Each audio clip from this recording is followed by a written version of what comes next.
on feeding video part 2. She started to swallow, located the head. She actually located it under the water and started to blow bubbles. That was interesting to see. Though I didn't start the filming it because I did not want to distract her.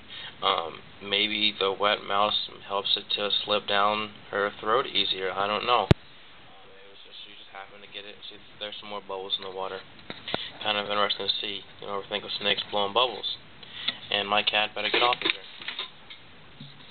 There's my cat. And the last video, the part 1, a snake struck at me, which makes, you know, whenever I tell people that I have snakes or I bring in a snake, one of the first questions is, does it have teeth?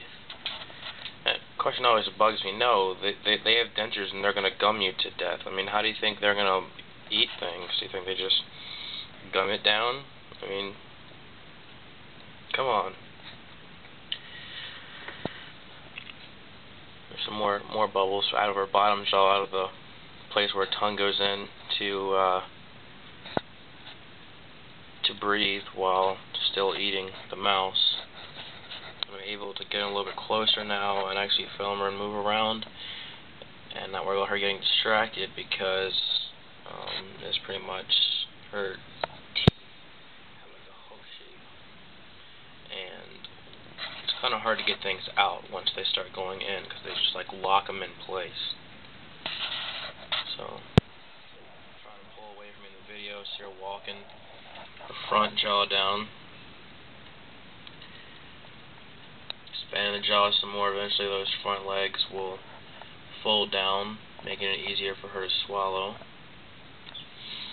She might wrap, usually because snakes don't have arms or legs, they might use their body to position things in the right place and to get it in their mouth in the right way. I mean, what would you do if you didn't have, you know, arms or legs or opposable thumbs? Here we go, here's a perfect demonstration. Right after I just said it. Almost like she understands.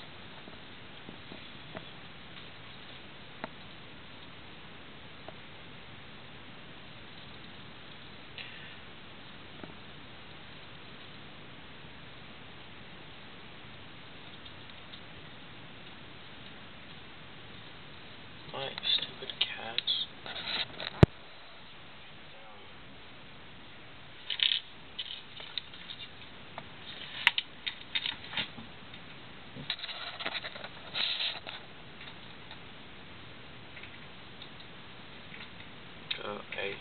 A snake of this size is actual prey item for a cat, so in the wild this snake would still be vulnerable to cats and other large or smaller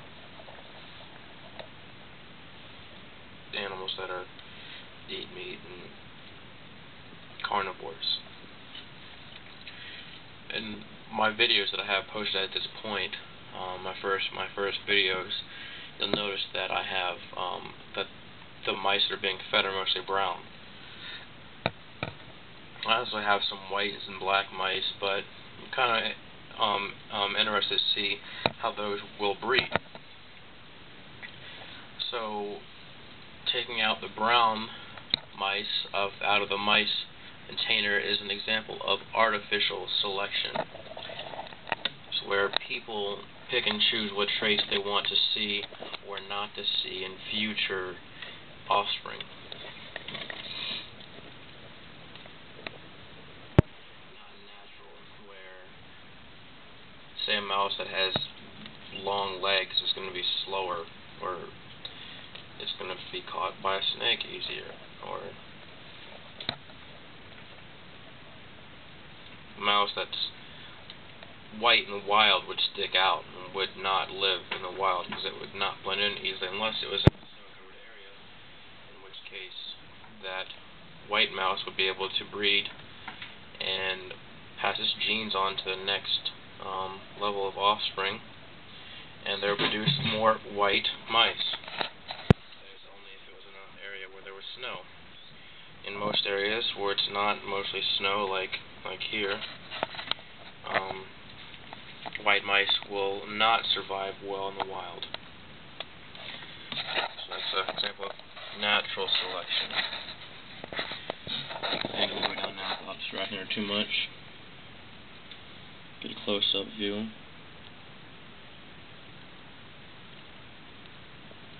Look at that. Full frontal on, right on, like she's about to bite us. She's actually biting herself a little bit. Don't bite yourself, don't bite yourself.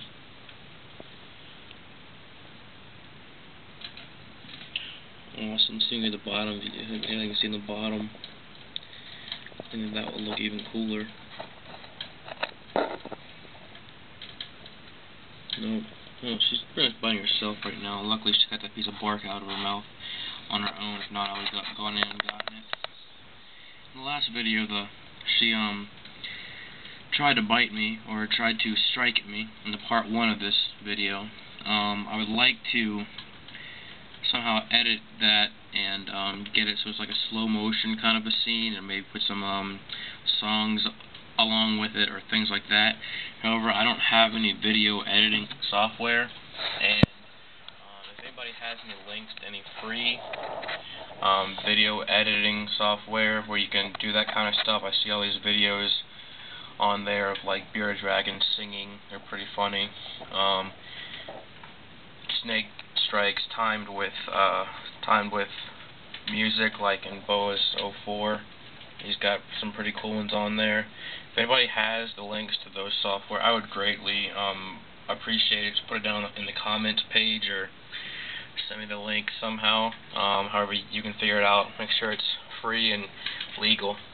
Don't want to be arrested or anything for copyright infringement, so I greatly appreciate it. And this is pretty much the end. I'm not going to get down too close, because as you see, she's a little feisty. Particularly the pythons are notoriously not very well mannered when it comes to being calm. They're a little bit more easily agitated.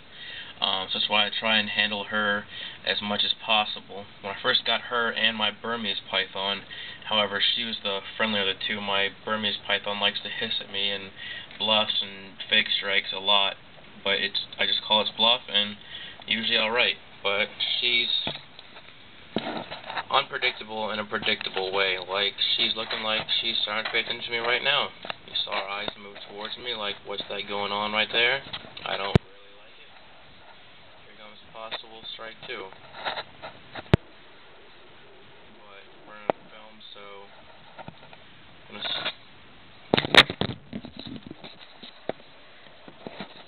film, so we're gonna stop it soon after she strikes. Probably. Well, and on that note, right now.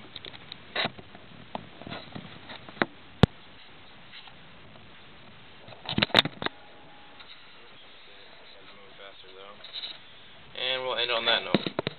Thanks.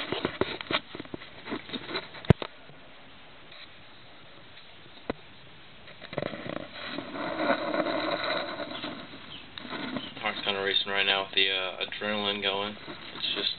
That's the thrill of keeping snakes and looking for snakes out in the wild. So,